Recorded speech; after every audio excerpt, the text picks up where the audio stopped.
Welcome back. Let's go to Ukraine, where a 2-month deadline runs out today for all Ukrainian men of conscription age to update their contact details with military enlistment officers. The government will impose fines, possibly even prosecute those who don't comply. This is part of the Ukrainian government's efforts to maintain manpower with its ongoing war against Russia. Our Ukraine correspondent James Waterhouse told us more about the current levels of conscription.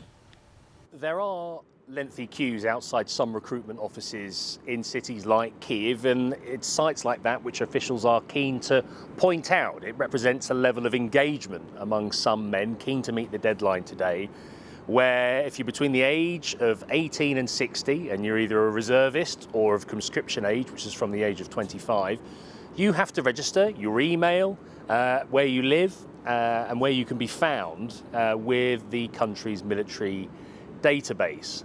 But we're at a stage of the war where those who wanted to volunteer and fight and risk their lives did so long ago. Now, you do speak to men who have returned from the front line with serious injuries, but who are keen to get back. They are driven in that way.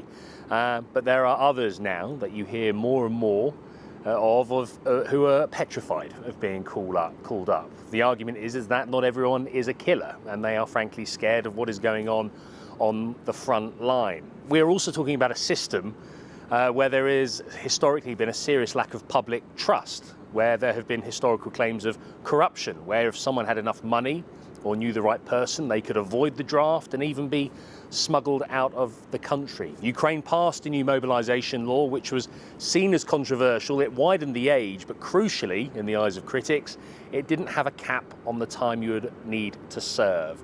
But these are the times Ukraine finds itself in. Against its much bigger aggressor, its invader, Russia, it is having to mobilize as many men as it can for its continued fight. So the deadline is today. If men don't register their details and they're caught, they could face a hefty fine or even prison. And there's also now a societal tension that you detect. In cities like Kyiv, in Odessa in the south, even Dnipro in the east, you have men that may have exemptions because of the jobs they do, or who have simply not been drafted, and they live their lives as normal. And then you have those other men who have seen unimaginable things on the front line, who return home and see cities seemingly functioning as normal. I use that word lightly because these are still places targeted by missile strikes, but these are difficult societal times for Ukraine as it continues to mount its fight, its defense against Russia.